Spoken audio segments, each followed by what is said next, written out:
Welcome back. You are watching the press preview. A first look at what's on the front pages as they arrive. So it's time to see what's making the headlines with Associate Editor of the Daily Mirror, Kevin Maguire, and the broadcaster and former Conservative Special Advisor, Anita Boateng. They'll be with us from now until just before midnight. So let's see what's on some of those front pages for you now.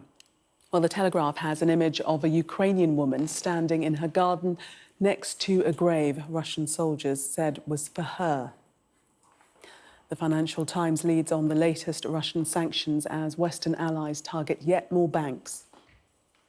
The Times reports that the UK is set to send armoured vehicles to aid Ukraine in the fight against Russia. The Metro quotes the Prime Minister saying he has absolutely no problem with putting national insurance tax up despite the rise in energy bills. The Eye's front page focuses on Chancellor Rishi Sunak's wife, stating that she avoided tax through her non-domicile status.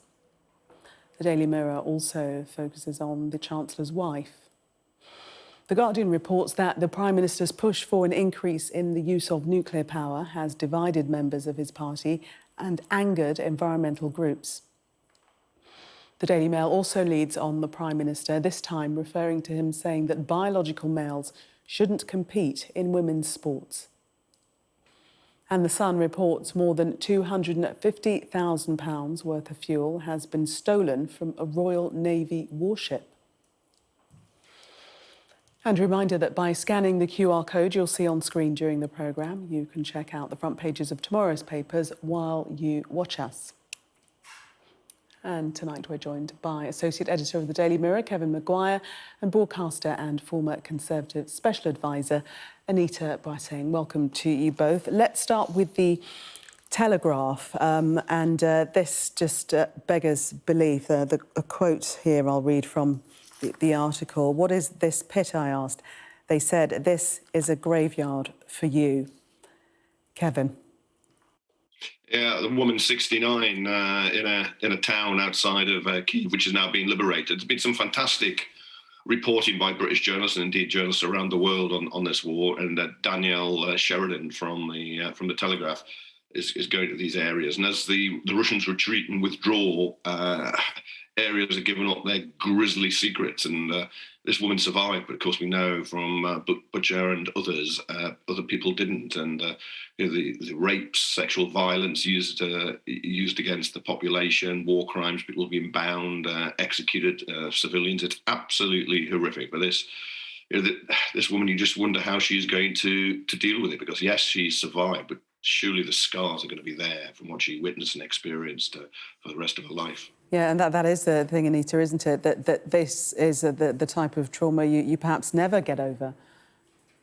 Completely. And I think when we look at what we are seeing, even in places like Mariupol, where there's evidence that Russian soldiers are attempting to cover up their crimes, I sort of dread to think about the other things that we are not hearing about, because those areas weren't able to report. As Kevin says, there've been some fantastic journalism here, but there are obviously periods where journalists weren't able to report exactly what was happening. So I think that real suspicion and grave alarm at what might have been going on in some of these areas that were Russian dominated, where the troops are pulling back, and that's really going to be, I think, something that we're going to be hearing much more about, not just tonight, but in the coming weeks and months. Yeah, I mean, it's really just hard to imagine what these people are going through, but just in the article when it says that now at night she would have normally read or watched television. Now she simply sits in the dark and waits for morning to come. I mean, just existing like that from day to day, it's just so telling, those last few words of that article. Let's move on to the FT and focusing on the sanctions and the increased sanctions that have been announced today. Kevin. Yeah, they've been billed by the Western allies as the harshest sanctions so far, targeting banks and also key members of the regime, Putin's daughters, Maria and Katerina, Sergei Lavrov, the foreign minister's wife and daughter, because the way it works in Russia is often they put their assets into family members' names to try and protect themselves and appear not to be as rich from looting Russia as they are. Now, you've got to wonder why these sanctions weren't imposed earlier.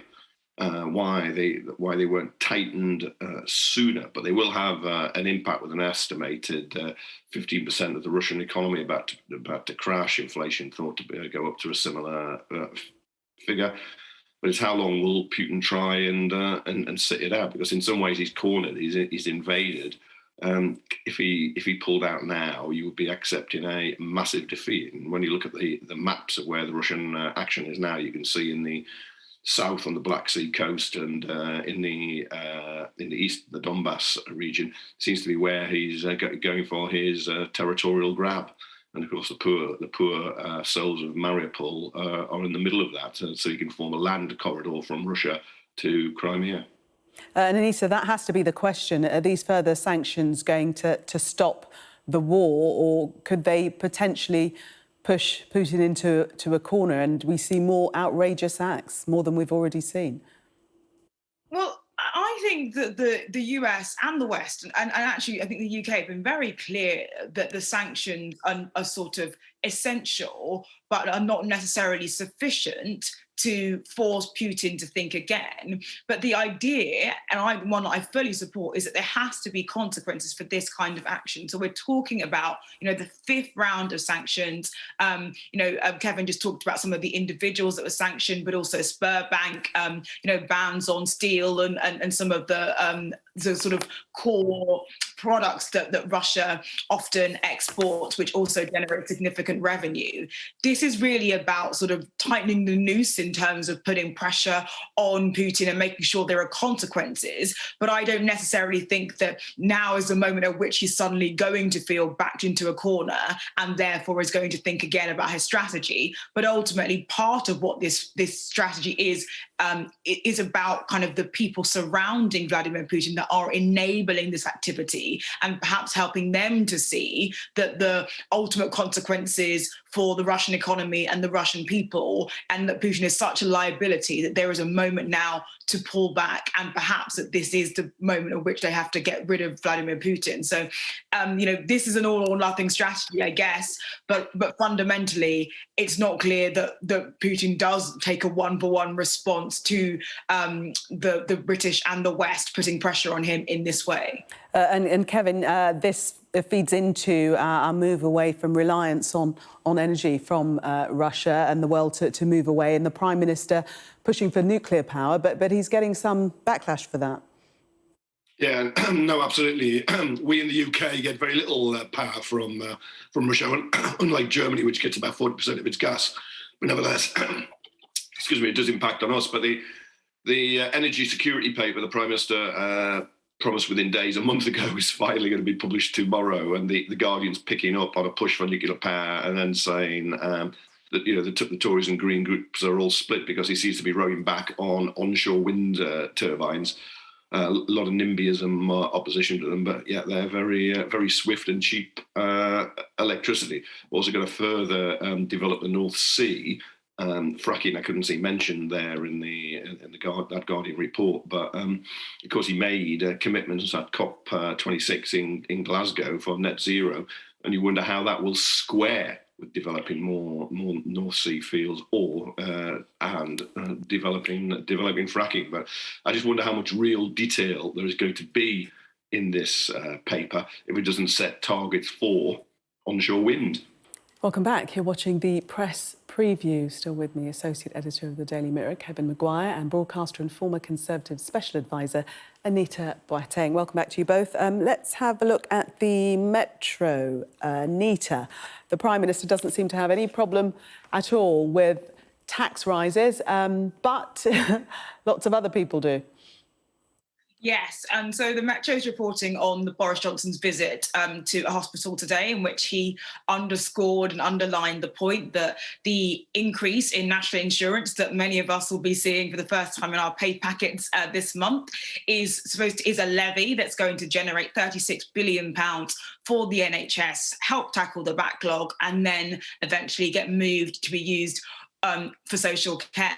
And I think it's really interesting that the Prime Minister is sort of leaning in to this tax hike, which, you know, let's not forget, it wasn't in the 2019 manifesto. In fact, that manifesto ruled out an increase in national insurance. And yet the Prime Minister has been fairly front-footed at this point in saying, well, actually, we think this is the right thing to do. And it's really interesting if we go back to September, that moment when it was announced that the government was going to do this, there was a lot of conversation about the need to tackle the NHS backlog, and the focus was very much on how else would you generate this revenue. But now, at the point where inflation is biting and the cost of living is biting for many, the conversation is very much in the vein of, hang on, you know, we're seeing a lot of tax increases. Is this the moment to go ahead with this? And I think the fact the government is stuck with this, knowing it may not necessarily read well, not just in the Metro, but across many papers, I think is indicative that this government's making a slightly tough choice here. And it'll be interesting to see whether it pans out in the end. Yes, Kevin, and the Prime Minister says we've got to do the difficult things. We've got to take the big decisions, the right decisions for this country. Are they the right decisions, Kevin? Yeah, he's difficult. Difficult decisions are always difficult for other people. He mightn't have a problem with the tax rises, but I think a lot of the people who will be paying them will, because, of course, it's going to be the biggest drop in living standards, biggest fall since the 1950s, and the tax burden's gone up to the highest rate since the end of the 1940s, when there was still rationing after the Second World War. So it's very difficult, I think, to justify it as the right thing at this point when there's a cost of living crisis. But also this idea of going for the NHS, well, he's about to give a large slice of it back, Boris Johnson, and the Chancellor, of course, Rishi Sunak, more of him shortly, in July, when the national insurance threshold is going to be raised by about 2,500 to be in line with income tax just over 12,500. And then, of course, there's a 1p income tax cut being promised in 2 years. So the extra money is almost all going to be given away. So I think it was always just branded as paying for health and social care. I just don't think it is hypothecated in that way at all. But yes, the government's saying that it will go towards the health service, which is much needed. We've just got time to talk about Rishi Sunak's wife and her non-domicile status. Anita. Yes. So this story is, there's been a couple of stories about the Chancellor's wife in recent weeks, ever since the spring statement. And so this one is about her non-dom status. That means non-domicile status. And that's about the fact that essentially she is registered as not being a UK citizen for tax purposes. She is an Indian citizen, and you're not allowed to have both Indian and UK citizenship. But Anita, nevertheless... I'm so sorry. We're going to have to go in depth in this story in the next hour. But thank you very much both for the moment. Kevin and Anita, we'll see you shortly on the other side of the hour.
I know we're all going to miss Carol a lot. Come on, baby, let's give it a try.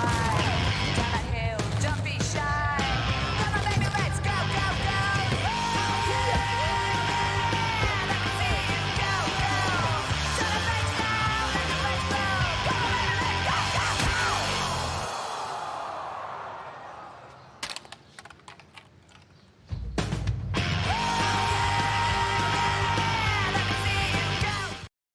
Do you think any of us will look back in our lives and regret the things we didn't buy? Or the places we didn't go?